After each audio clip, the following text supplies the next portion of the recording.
The Galactic Council chamber, usually a storm of overlapping languages, vibrating tones, and pulsing colors, fell into a heavy silence as Ambassador. Keller clicked his mandibles in amusement. A human was here to negotiate the Draxian Treaty. His compound eyes glittered with disbelief. "Send someone with actual credentials," he scoffed.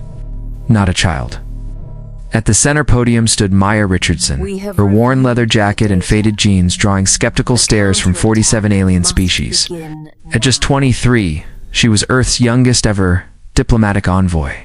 A girl from Detroit, who looked more like a college student than the mediator for a treaty that could prevent a multi-system war. "With respect, Ambassador," Maya said, adjusting the purple scarf around her neck. "My credentials speak for themselves." The chamber rippled with derisive murmurs. A towering crystalline being, Shvara Vraxila, out a resonant laugh that echoed like breaking glass. "You've been in diplomacy for 3 months, Shvara hummed.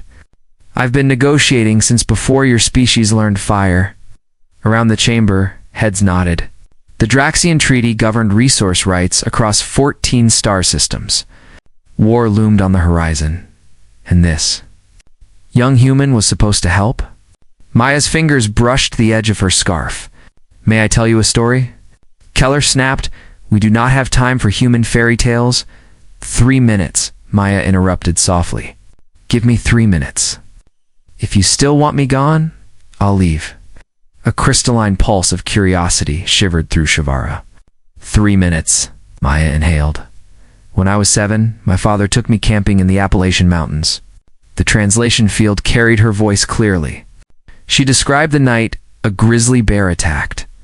Her father gravely injured, herself small, terrified, but refusing to panic. Using the fire, the terrain, and every scrap of knowledge he'd taught her to drive the bear away, keeping him alive for 36 hours until rescue arrived. The chamber quieted further. A touching tale. Keller chittered. "But what relevance?" "I'm not finished." Her eyes hardened. The attack wasn't an accident. A corporation was illegally clearing protected land and baiting predators to scare people away. I documented everything. And at 7 years old, I testified in federal court. The corporation collapsed. Thousands of acres were protected. Several alien delegates leaned forward. By 15, Maya continued. I had negotiated truces between rival Detroit crews, stopping 3 potential shootings. At 18, I settled a labor dispute that saved 2,000 jobs. At 20, I helped avert a crisis on Mars without a single casualty. She stepped forward, voice steady. "You see, Ambassador Keller? Humans lack your centuries-long lifespan. We lack the Vraxian strength, the Nexes, quantum manipulation, the Prell's hyperspace intuition." A pause. "But what we do have is an unmatched ability to survive the impossible and help others survive it too." Keller sneered. "More empty words, you want credentials?" Maya whispered. She pulled her scarf aside. The chamber gasped. A glowing dragon tattoo unfurled across her shoulder and neck, the scales shimmering with blue-white light.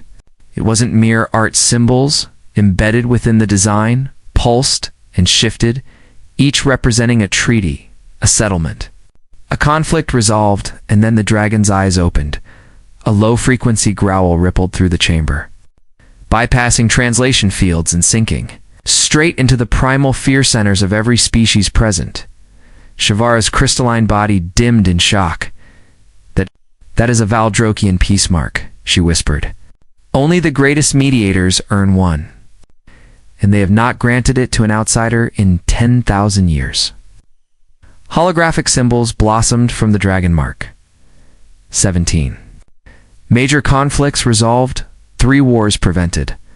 Over 14,000 lives saved, and at the bottom, the personal sigil of the Valdrokian elders' murmurs exploded through the chamber. "Last year," Maya said quietly, "your council abandoned Valdrokia after 6 months of failed attempts to stop their civil war. I went alone, no warships, no threats. Just patience, listening, and months of living among people who had lost everything." She stared directly at Keller, and when I left, The war was over. Shavar's crystalline form resonated with something near respect. What did you understand that we did not? That peace isn't about proving who is strongest, Maya replied. It's about finding a future where everyone survives. If no one gets everything they want, she let the scarf fall back into place. Maya returned to the podium. The Draxian Treaty. Shall we begin? Or would you prefer to continue questioning my credentials? Silence. Then Shavara bowed slightly. Please, Ambassador Richardson, proceed. Even Keller's mandibles clicked not in mockery this time, but acknowledgement. 3 days later, the treaty was signed. Every faction satisfied. Earth was officially named a primary mediator for future conflicts. As Maya walked out of the chamber, the dragon hidden once more beneath her scarf. She allowed herself the faintest smile. They had laughed at the human girl, but humans had long understood. The last laugh matters most. In survival, theirs and everyone else's was humanity's greatest gift to the stars.